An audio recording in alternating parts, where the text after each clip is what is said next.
Good morning everyone. So ఈరోజు అయితే నేను మా నాన్నగారితో కలిసి గుడికి వెళ్తున్నాను, శివాలయానికి. ఈ టెంపుల్కి నేను రావడం ఇదే ఫస్ట్ టైం. సో మా డాడీ అయితే చాలాసార్లు అడిగారు నన్ను, వెళ్దాం బాగుంటుంది బాగుంటుంది నీకు నచ్చుతుందని. సో ఈరోజు అయితే నేను వెళ్తున్నాను, మీకు కూడా చూపిస్తాను రండి. స్టార్టింగ్ ఎంట్రన్స్లోనే వావ్ అనిపించింది నాకు.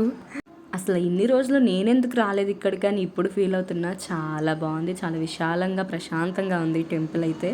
గోపురం దగ్గర నుంచి ఒక రౌండ్ వేసాను మొత్తం నేను. ఇంత బాగుంది ఏంటి, నేనెందుకు రాలే, రాజమండ్రిలో పుట్టు పెరిగి ఈ టెంపుల్ చూడటానికి నాకు ఇన్ని సంవత్సరాలు పట్టిందా అని నేను ఇప్పుడు రిగ్రెట్ ఫీల్ అయ్యాను.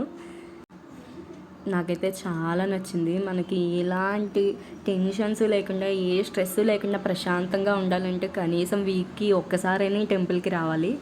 టెంపుల్లో ప్రతి ఒక్క చిన్న చిన్న కార్నర్స్ కూడా వాటి డీటెయిలింగ్స్ అయితే చాలా బాగున్నాయి, చాలా బాగా అందంగా కట్టారు.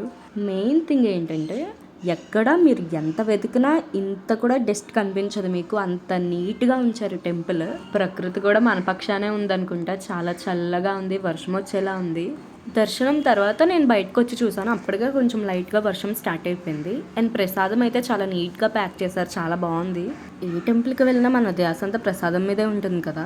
సో ఒక్కసారి టెంపుల్ అంతా ఒకసారి చూసి రమ్మన్నారు మా నాన్నగారు. సో వచ్చాను, నేను బయటకు వచ్చి మొత్తం తిరిగాను, మొత్తం చూశాను.